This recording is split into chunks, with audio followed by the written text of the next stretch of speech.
Welcome back to Tech on Top. Today we're jumping in with getting started or also refining or just improving your investment journey. And joining me to help break this down is Raoul Pal, CEO and founder of Real Vision. Between Raoul Pal and Real Vision, they have millions of subscribers and followers who they give financial, investing and economic advice to. So we're going to jump straight in with just where to begin. So Raoul Pal, thank you so much for joining me for this Kickstarter on how to get started with macroeconomic investing. How are you doing today? I'm great, thank you. Can't complain. Excellent. Okay, so we're going to jump straight in. So a lot of our viewers have just a lot of intrigue with how the industry is moving and where things are going forward. One thing that I want to start with is just looking at macroeconomic investing as a whole and where to get started. So I took to Google and I broke through the three most searched questions when it comes to macroeconomics and how to get started. And I'm going to run through some of them today and we're just going to have a little conversation formulating on that. The first one that came up actually was just how to assess what drives asset prices. And I thought you could help me break that down. Yes. So if you think about it, what is macroeconomic investing? It's using the economy to understand the direction, the future direction of assets. Why does that happen? Well, simply, if the economy is booming, people have more money to spend, and it tends to be positive for assets. And if the economy is slowing down or negative, then you tend to find that asset prices don't do as well. Kind of makes sense. Some assets work the opposite way around generally. So usually when things are slow, bonds do very well, but equities do badly, for example. And the easy way to see this, well, it's not so easy because you can't do it without putting it in a spreadsheet. It's actually the year-on-year rate of change of almost every asset, whether it's copper, oil, the S&P 500, bonds, yields, anything. They're basically related to I use the Institute of Supply Managers survey, the ISM survey, which is a monthly survey that basically tracks GDP, so economic growth. And it shows you that as soon as you make these things year on year, they look identical to the economic cycle. And that's the kind of big unlock, is realizing the economic cycle drives all asset prices. If you know where that's going, you can kind of make forecasts about asset prices.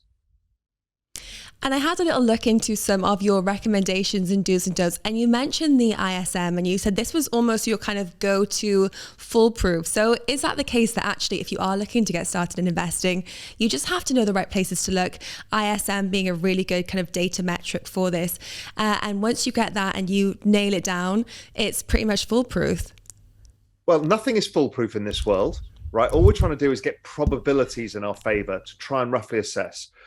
But here's what's simple, is if you look at a chart of the ISM over the last 50 years, it goes up and down in cycles. The economic cycle, we all hear that term. What it means is kind of, you know, that if it's rolling over, it's likely to go all the way to recession. It doesn't always happen, but your probabilities are high. And once you're in recession, it tends to start picking up again. And that gives you the green light to maybe buy some of these things. So in a very simple terms, you're looking, the 50 line in the ISM is roughly where it goes to contraction or expansion. If it's coming down and going through 50, you start to worry about recession. So currently, while we're doing this, I think the ISM is somewhere around 52 and on its way down. So we're starting to think, oh, there's probably a recession coming. And when it comes up through 50, you're kind of being given the green light. So you mentioned under 50 there. I think you said in a previous podcast, 47 was roughly the benchmark. Is that correct? 47 is the benchmark for a recession. Okay. But generally speaking, things get a bit wobbly once you get through 50. And 47 it tells you, okay, the economy is now in recession. So the $1 million question is now, where are we in terms of market cycles? I think a lot of people are kind of watching from the sidelines. If they are looking to invest, they're thinking, is this the right time? You know, people say, how do you survive a recession? Is cash king? So first off, let's start with where we are in the market cycle, and then maybe we can go into kind of recession-proof investing, if there is such a thing. Yeah, once you've figured out the ISM and how it works, you can then find things that lead it. So that gives you an ability to forecast, okay, what it looks like. So currently I'm using a mix of the rise in interest rates, the rise in commodities, and the rise in the dollar. And it's like financial conditions. And that's suggesting that the economic cycle goes almost immediately to recession and pretty sharp. And I think a lot of people are sensing that is happening. You're hearing it from companies. You're hearing it from a lot of people to say, yeah, it looks like we're going to recession. So the forward-looking stuff suggests we're about to go into a severe recession. So now you need to figure out, well, what are asset prices pricing in already? Because you can't trade on today's news. You need to trade on tomorrow's news. And really speaking, you need to trade 6 months out news. And so where are we? So if I look at the year-on-year rate of change that I talked about, if I look at the S&P 500, it's already pricing in about 42 in the ISM, so a full recession below that 47 level. Could it go a bit further lower? Yes, because my forward-looking indicators suggest the ISM could get down to 40 or so, maybe a bit lower. But we're kind of in the right zone to say, actually, a lot's been priced in. Could there be one leg lower? Maybe. But that means that as an investor, your spidey sense should be up saying, hey, is the opportunity coming here to buy when everybody else is fearful? So again, my forward-looking indicators suggest that the economy picks up maybe in the first quarter of next year. So in which case the markets will start to forward look some of this. So it's actually a little bit of a tricky point in time today, but we're getting very close to the time where the markets will start saying, okay, I can see what's going to happen here. The economy is going to go into recession. The Federal Reserve will stop raising interest rates, as will the other central banks. And chances are things start reversing again. And I think retail investors' consensus as well, one of the most searched terms on Google this month when it comes to macroeconomics was, will the markets crash in 2022? So I think people feel that something is potentially looming. And if we look at potential survival kits for recessions, how my grandparents might treat this is very different to how I would treat this. They would stuff cash under the mattress, whereas the younger generations might try and be a little bit more agile.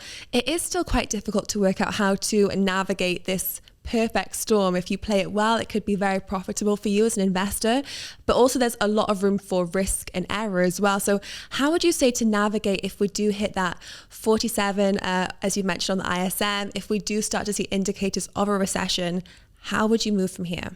So generally, he who has cash in a recession is king, because you want to be ready when nobody else is, when everybody's being forced to throw all their trades out and stop themselves out from losing money. You want to be able to buy. So you kind of want to have cash ready, and then you want to see what the economy does, and then start to see, hey, are bond yields coming down? Are the Federal Reserve going to stop raising rates? Those are kind of signals that the future economy in a year's time is not likely to be as bad as what we're seeing coming in the next 3 to 6 months. And it's that transition that becomes very interesting for investors. So, basically, if you're young, you should be risk seeking. If you're old, you should be risk avoiding. It's as simple as that. So if you are young, you should be looking at, okay, how do I take advantage of the sell-off in crypto and the sell-off in stock markets and technology stocks? Because those are the things that will drive returns over the next 10 or 20 years. But if you're older and you're retiring, you want to stay in cash for longer. You don't want to take as much risk because you don't have an income. So your grandparents don't have an income anymore. So it's just their pension. So they need to be careful, very careful with their pension. Their nest egg has to be protected at all costs. Got it. And now when we look at learnings along the way, things that you've picked up along the journey, is there any things that you've learned from, say, 2008 that you can put into practice here? Or is this a different ballpark? Everything is always different, but it's always similar. So the question about 2008 was different.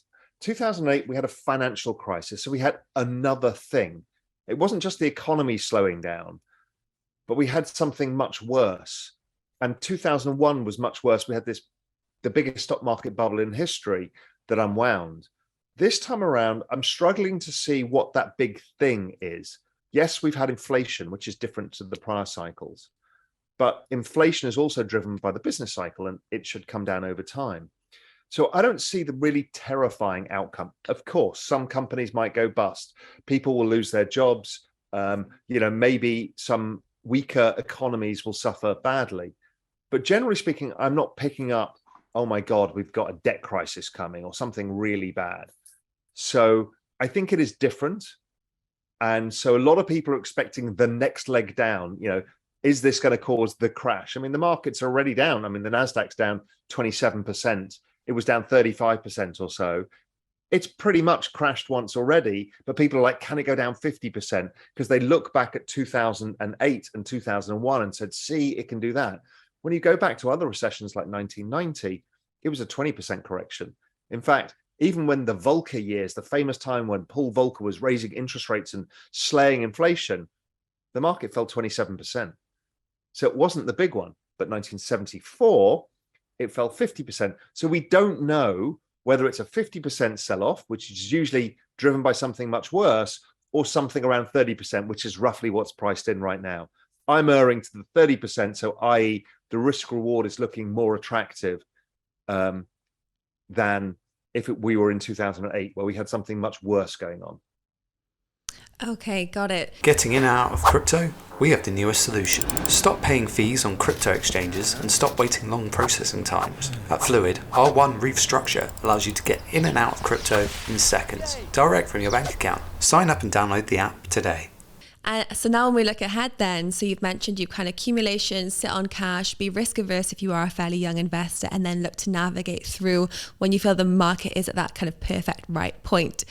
What kind of sectors might you be looking for then when it comes to finally feeling like this is the time for a good entry point? Markets are starting to remain consistent. I'm going to re-enter into the market. Is it crypto? Is it bonds? Is it tech stocks? Is it an accumulation of those and more? Yeah, so it depends on how much risk you want to take and what time horizon you're investing in. If you're young, the single best risk reward is crypto, because it's the only market that goes up 10, 20, 50x, while the stock market may double, may go up 200% over the next 5 years, but crypto market does a lot more. So if your aim is to take risks to accumulate wealth, then crypto. I prefer crypto as a bet because I think it has a better risk reward than other markets. But you have to suffer these drawdowns, and a lot of crypto is down 60, 65%. But if you're less risk seeking, you might just want to buy equities. If you're slightly more risk seeking in equities, you might want to buy technology stocks, because technology is not going away.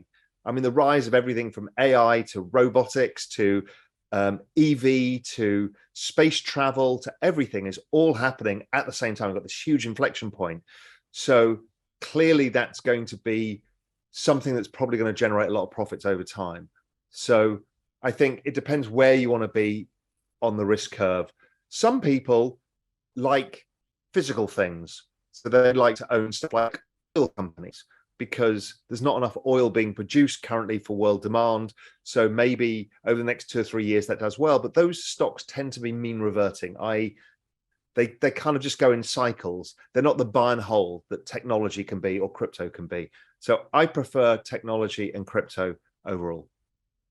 I'm sure the crypto crowd will love that answer as well. So when it comes to crypto exposure, because I was looking into when you first started investing in crypto, and it was saying Bitcoin was 2012, if that was correct. 2013. So still very early on then. So still a very early adopter. What was some of the most exposure that you had to crypto at any one point? It's still today. I mean, 100% of my liquid net worth. So all of my savings that I don't need to cover my bills is in crypto. And I've been adding because we're at that point where the economic inflection point is going to change, and that tends to be quite good for crypto. So I don't expect everybody to do that, because liquid net worth is different to entire net worth. I've got houses that I don't have mortgages on. I have an income. So the amount of risk I'm taking is actually not as big as it sounds. And first time around 2013, it was significantly less because it was riskier. We didn't know, was this technology going to survive? Was it going to be banned? All of the questions that have now mainly been resolved. We didn't know that back then. It's like, here's a bet. I think I wrote the first ever macro strategy piece on Bitcoin in 2013. And I said, it was $200 at the time. I said, listen, if we value it like gold, it could be worth $1 million. So let's assume I'm an idiot and discount myself by 90%, still worth 100 grand. And therefore at $200 with the upside, you could lose all your money, but the upside was 100,000. I'm like, this is the best risk reward I've ever seen in my entire life, and the best one any of us will ever be given. And that actually proved out to be the case. How did that go down to 2013? And are you surprised in 2022 at the kind of response that you get from maybe more traditional investors when you talk about crypto? In what respect? So when you mentioned it in an article in 2013, what was the response from your typical Real Vision investor? Back then, this was pre-Real Vision. So this was when I was writing, and I still write to this day, Global Macro Investor, my institutional research. I think people either ignored it or thought this is interesting, and people got involved. Because, our job is to look for really interesting opportunities that other people haven't seen. So a lot of people weren't so skeptical. The skepticism came later in about 2017 when retail investors got involved. And then a lot of people didn't like it because the returns had been so big. They're like, at all times, it's a bubble, because they didn't understand how this kind of very powerful technology worked. So those voices of dissent were much bigger in 2017 all the way through to today, because it's questioning people's very system of understanding of financial markets and what is technology and how do they work. They kind of think it's crazy that a bunch of us are happy to see the market go down 70% and think that's normal, and then go up 20x. They don't see those kind of things, so they don't understand it, so they're kind of fearful of it. But in the early days, people were much more like, this is interesting. Much like we're observing the rise of AI or what Elon Musk is doing in space. They're like, it's interesting. But when it becomes a big thing, they all go, no, this is crazy. This is too much. I'm going to watch from the sidelines. I don't want to know. Or in my case, my mother will send me articles from mainstream media every time Bitcoin dips and say, Bitcoin's crashed, Bitcoin's dead, it's over. So it's a little bit of the both, I think. So when it comes to different projects or different concepts in because crypto is so multifaceted, there's blockchain, there's also kind of AI, as you've mentioned, integrations of 2 or 3 of those as well. What kind of things within the crypto ecosystem are really interesting to you at the moment? The hard thing about the crypto ecosystem is there is so much happening all at the same time. I mean, they've just raised $60 billion in venture capital, and everybody's building out projects, whether it's lending markets, financial markets on DeFi, whether it's putting traditional financial markets onto blockchain rails, whether it's putting real estate onto blockchain, whether it's building, doing really interesting things with NFTs, such as ticketing. So we're seeing Ticketmaster has issued 10 million NFTs, the largest NFT issuer in the world. That's going on. We've seen Solana building a phone which integrates all Web3 in your wallets. You've seen, there's literally almost too much to keep on top of. So, how do you pass through all of that excessive information? You start looking, okay, what are the main chains that the activity takes place on? And the main place is Ethereum, and then places like Solana, Avalanche, Polkadot, and a few others. So that's how you kind of filter down. You see all of this stuff going on. You're like, oh, this is overwhelming. But then the great thing is what platforms they're being built on, and then we can invest in the underlying platforms and protocols. And I was speaking to Damien, who's the co-founder of Real Vision as well. He was mentioning that you have a Real Vision office or media space in the Metaverse as well. So talk me through that, the idea behind being like, you know what, this is happening. We do have to be a part of this. We have to make our mark in this tech and digital revolution. Yeah, so we've always been very Web3 forward. We've got an NFT community, and we're building out a whole bunch of Web3 things. Stuff like crowdsourced tokenized trading, where the crowd chooses the portfolio allocation, and you can invest along with all the Real Vision members. But we also realized maybe 2 years ago that the Metaverse was the future of all websites and experiences. So I kind of went on the side with Damien and built out a Metaverse headquarters for Real Vision in crypto voxels. And that was just the first test. We weren't really going to use it for a lot. We just wanted to get our feet under the table, established what it could be for us. Now we're building some more experiences, and we'll build out a full experience. Because, if you think about people in the Real Vision community, they are like-minded. They're investors, whether it's in crypto, traditional markets, or both. They like to talk to each other. So why would you not create a trading room where I could sit next to you and I can kind of look over your shoulder? What are you looking at today? That kind of experience, because we're in this digital world now and physical proximity doesn't matter. Like, I'm in the Cayman Islands today and you're in Dubai, yet this technology allows us to chat as if we're in the same room together. So the metaverse is going to create these experiences that bring people together. And also, I think will rechange entirely what we think of websites and platforms. I think Mark Zuckerberg understood this, that the Facebook feed is out of date for where the world is going, that the world will be, because what are you doing on Facebook or Instagram or any of these things? You are basically communicating with friends and others around you and kind of dropping into their lives and all of this stuff.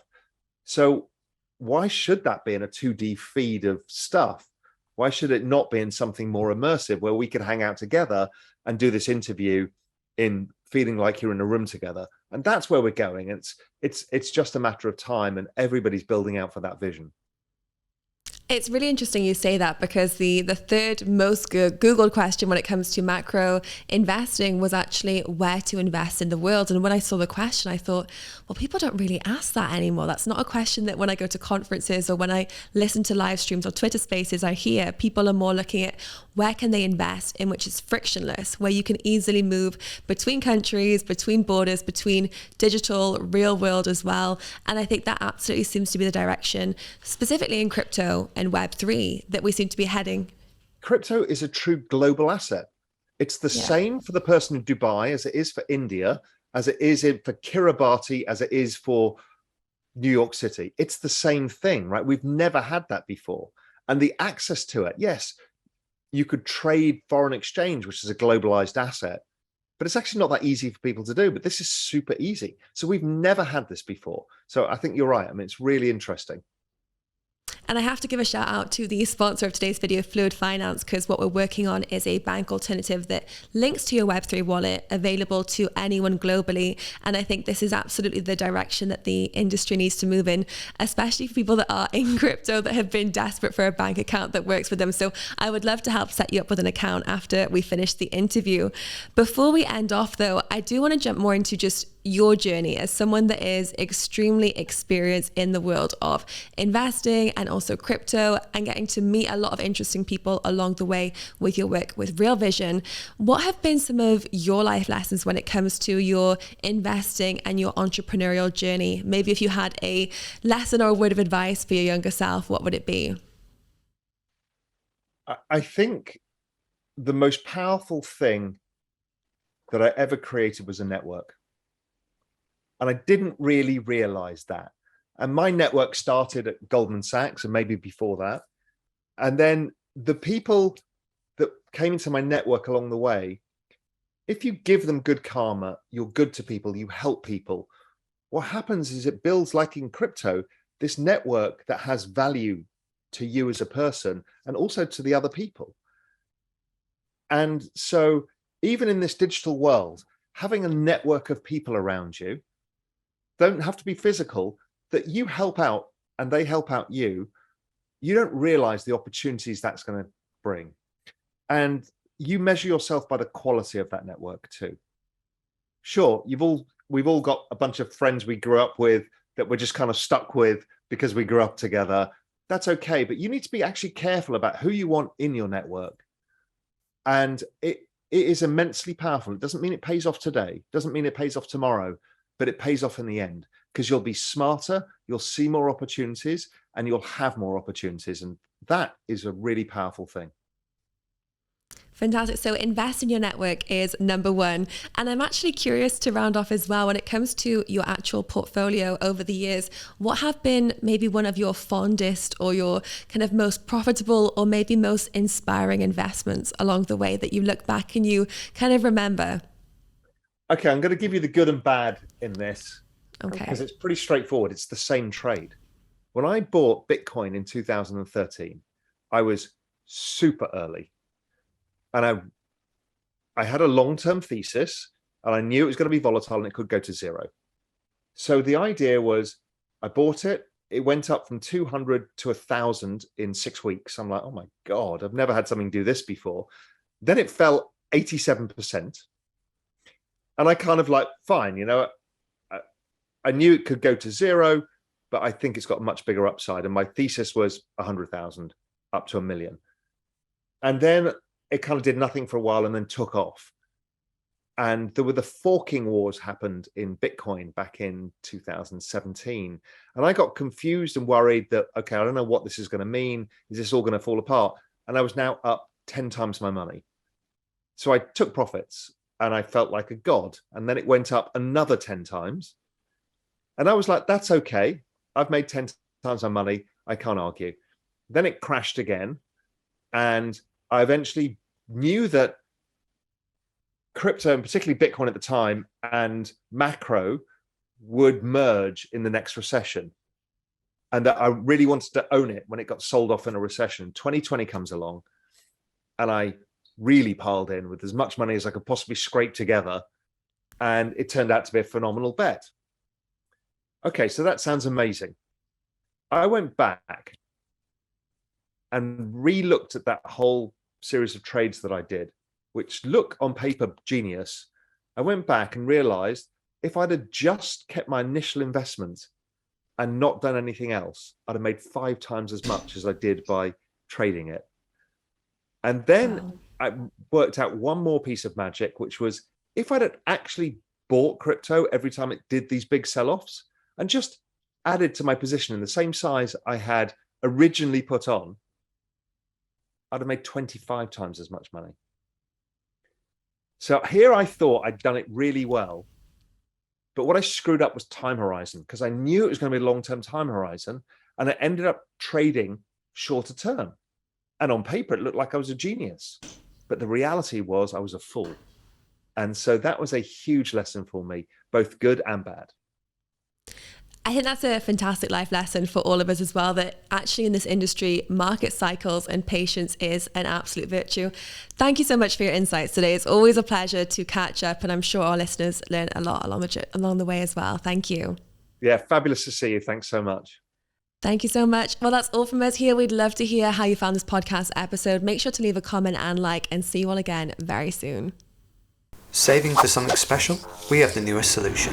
Banks won't give you the interest you need. In fact, they'll actually charge you for having an account. At Fluid, we offer a 4% interest rate on your savings, deposited daily.